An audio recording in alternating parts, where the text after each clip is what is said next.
Hello everyone, my name is Muhyiddin. I am PhD student at Inha University. My supervisor is Professor Mukibi. Today I am going to present my ongoing research with title Recognition of Athletes Action through Skeleton-Based Human Estimation Methods. Okay, let me start my presentation. At the beginning I want to introduce my research lab with my lab members and with some ongoing research in our lab. Here we can see our supervisor and some of lab members and some ongoing projects, including XVoice, face identity preserving on CCTV data, and human action recognition. Okay, here we can see our table of content. I will start with the background of the research. Human pose estimation has a broad background of communication and analysis of human behavior and classification of behavior. Sport game, movie, drama, CCTV, dance, and etc. Human body modeling is a key component of human body estimation. It's a flexible and complex non-rigid object and has many specific characteristics such as kinematic structure, body shape, surface texture, position of body parts or body joints. In this picture we can see some types of human pose modeling. First one is skeleton-based model, another one contour-based model, and the third one is a volume-based model. Okay, our research based on skeleton-based model, and here is a, you can see human pose estimation, as also known as human key point detection, refers to detecting human body joints from a single image. Here is a image of the sport athlete, and there we can see its estimated key points. There is a in separate image you can see the result. Here there is a total number of human key points is equal to 18. Mainly there are two groups of human estimation methods. First one is top-down method and another one is bottom-up method. In the next slide we will explain them in detail. First, top-down methods consists of two stages. It first detects human from the picture, then detects key points, while another one, bottom-up, directly detects all key points from the image and associates them with corresponding human instance. Such as this picture you can see, bottom-up approach, first detects all key points from the picture, then associates them with a related person. While top-down method first detects human, then estimate related key points. Okay, we'll continue with the related works. I will start from human pose estimation methods as our method based on that approach. Okay, the development of state-of-the-art methods based on recent deep learning techniques has been brought notable growth in the field of human pose estimation. Here we can see one of the approaches on human pose estimation, which is based on convolutional neural networks. On the top picture we can see train stage, while on bottom picture gives us testing stage. Here is our results. Okay, here is one of the human pose estimation methods. Actually, it's not just estimate, but it's also refined. For example, its input is a result of another human pose estimation method, and it inputs it and outputs the refined one. Okay, another one is the alpha pose method, which is one of the sought-after methods on human pose estimation field. Actually, we also use that method. Here we can see its pipeline. It's also based on top-down method. Means first detects persons from the image, then estimates the related key points. Okay, we'll continue with the action recognition approach. There are several approaches on action recognition in this field. Mainly there are two. First one is the graph convolutional network, and it widely adopted in skeleton-based action recognition and models human skeleton sequences as spatiotemporal graphs, while CNN-based approach another stream of the skeleton-based action recognition. CNN-based approach first models the skeleton sequence as a pseudo-image based on manually designed transformations. Okay, we will start with graph convolutional approach, spatial temporal graph convolutional network, and it's skeleton-based action recognition approach and learns the spatial and temporal patterns from data. Leads to greater expressive power and stronger generalization capability, and evaluate on two kinetics and NTU RGBD datasets and achieved substantial improvement over mainstream methods. Also captures motion information in two-stream style action recognition. In this picture we can see there are several results of several frames. For example, in blue point means human key points. In this picture you can see more clearly there's several frames where person is running, and after applying this approach first detects each key point, then detects classifies it. As a result we can get a running result. Okay, another one is about post-convolutional 3D network. Actually it's our baseline method. We choose this method because it was a recent SOTA method, and it explores the use of different types of modalities such as depth and infrared, handles more complex scenarios such as actions involving objects or interactions between multiple persons, required low latency such as human body interaction and virtual reality, use unsupervised or weakly supervised learning methods to reduce the reliance on large amount of labeled data. Okay, in the next slide we will describe its pipeline also. Okay, here we are. It's input data, you can see it's also based on top-down method, and so you can see it detects human first, then detects human joints,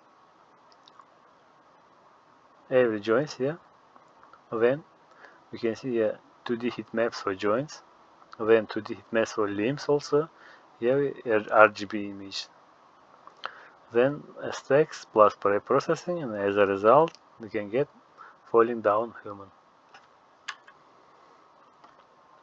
This slide about datasets. Despite having fantastic AI business ideas, many projects become frustrated when they realize they need more data. The problem of data scarcity is significant since data are at the core of any AI-based project. The amount of existing valid datasets are often responsible for poor performance in related projects. Data-related issues are the main reason great AI projects can only be accomplished sometimes.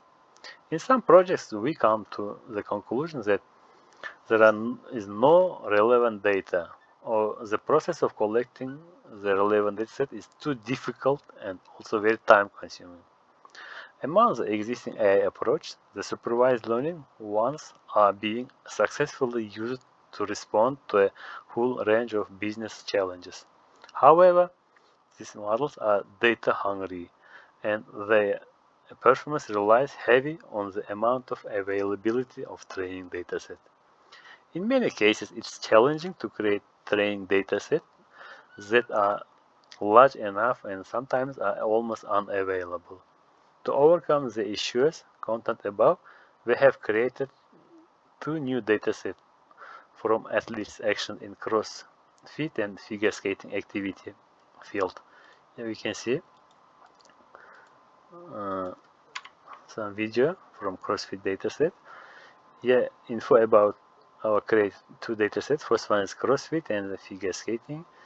the normal class is equal to 9, while full class equal to 33. Difference between normal and full: normal means normal behavior of athletes, and while error behavior.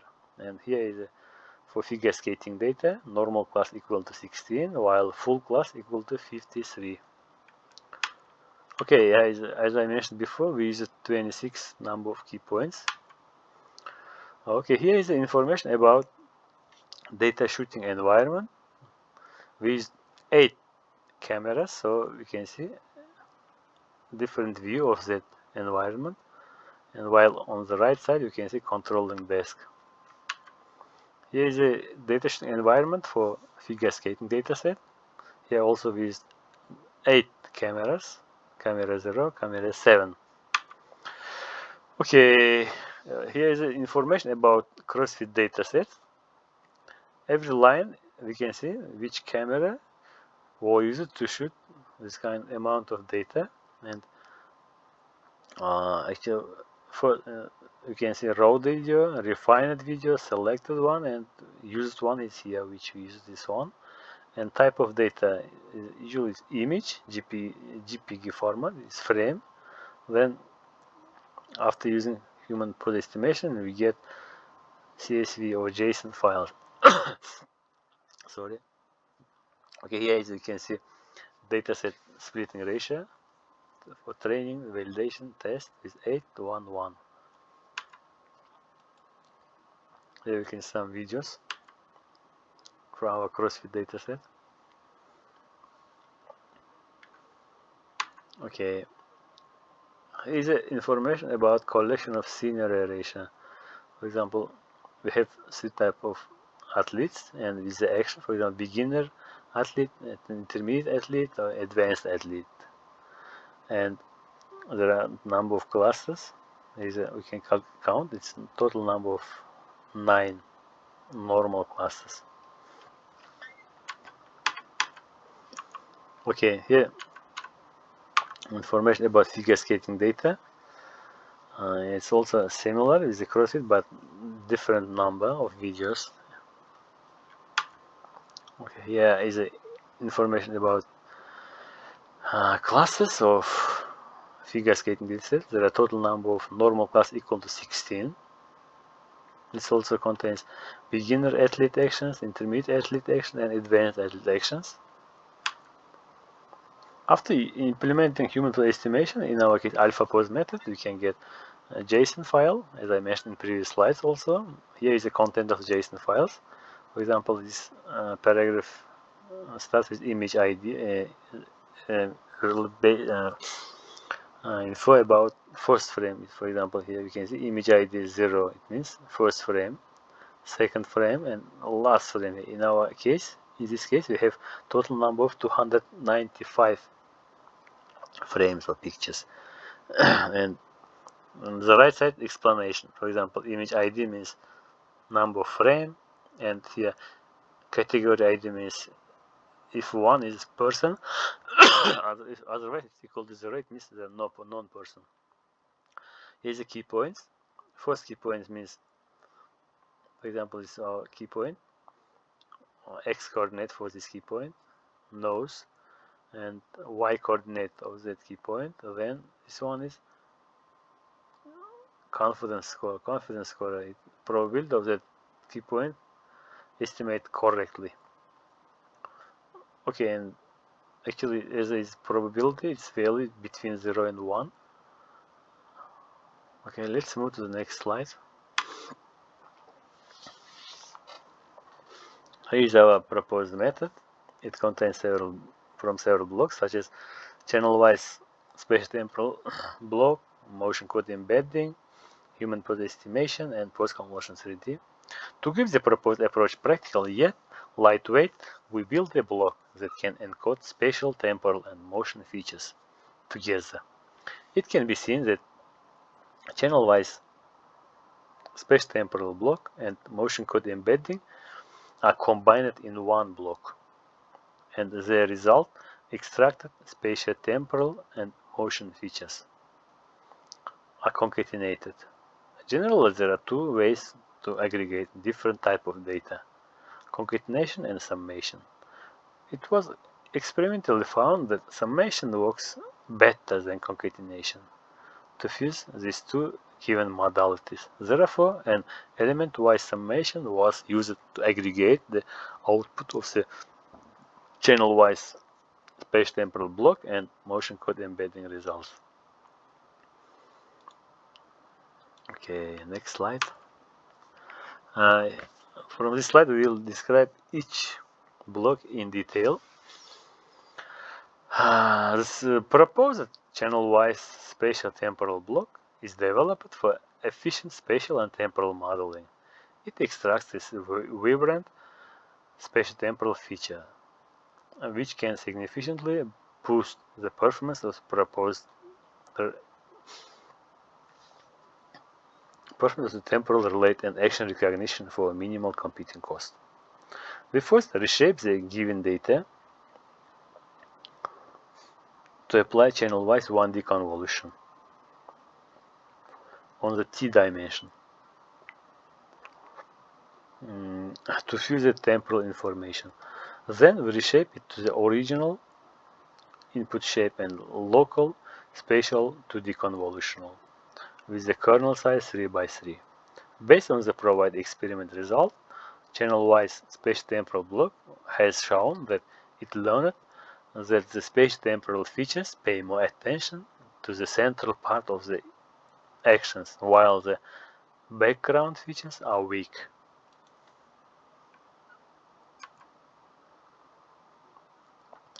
Another one is the motion code embedding block, given the feature map F, which first leverage 1x1 convolutional layer to reduce the spatial channels, dividing by 16, easy the computing cost. Then we generate feature level motion information from every two consecutive frames, feature maps, taking ft-1 and ft for example. We first apply 2D channel-wise convolution to ft and then subtract from ft-1 to obtain the approximate motion representation. Now we perform this operation to every two adjacent feature maps over the temporal dimension. An example for ft-1, ft, then ft plus 1, etc. To keep the temporal size compatible with the input feature maps, we use 0 to represent the movement in the formation of the last time step and then concatenate them together over the temporal dimension. In the end, another 1x1 2D convolutional layer is applied to restore the number of channels to C. The proposed approach can boost the performance of the full model, even though the design is quite simple, which proves that the motion features obtained with the proposed approach are complementary to the estimated human joints data. Experimental results show that the proposed motion code embedding block can comparable better capture motion features with distinct edges compared with other similar approaches. Here is our experimental results. Here you can see information about our used GPU server. It is the total number of key points and value for our dropout, which was optimal during the experiment. And on the right column we can see training and testing. We used several public and our dataset during the experiment, and including crossfit and figure skating.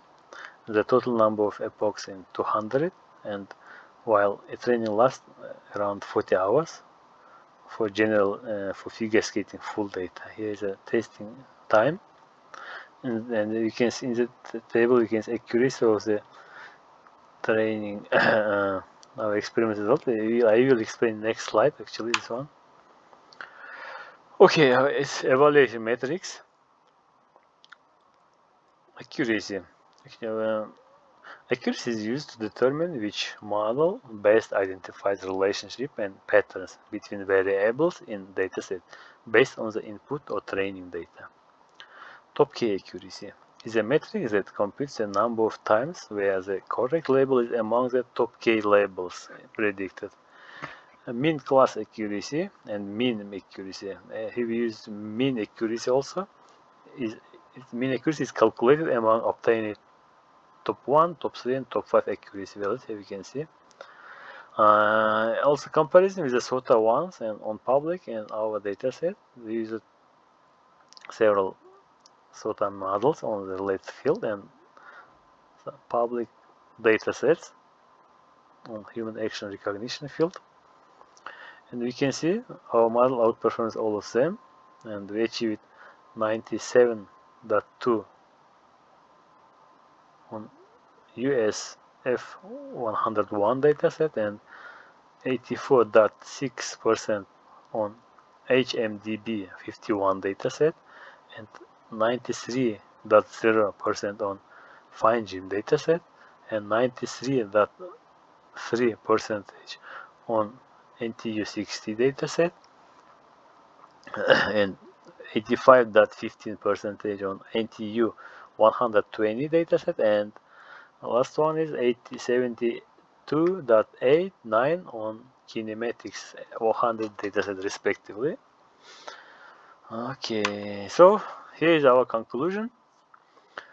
Our proposed pose-motion code embedding convolutional 3D network offers a novel approach to human action recognition by combining lightweight motion representation with channel-wise spatial-temporal fusion and human pose estimation information. The channel-wise spatial-temporal block and motion code embedding modules enable the extraction of both spatial and temporal features from the input video while reducing the computational cost of 3D CNN. The post-convolutional 3D network incorporates pose information into the recognition process, improving the discriminative power of the learned features. The result demonstrates the effectiveness of the proposed approach, achieving state-of-the-art performance on several benchmark datasets. The pose-motion embedding convolutional 3D network has the potential for real-world applications in various domains, including surveillance, sports, analysis, and human-computer interaction. Okay, here is some used reference during the research study. Thanks for your attention. If there are some questions, I will try to answer, or otherwise you can email me. I will try to explain in detail. Thanks for your attention. Have a nice day.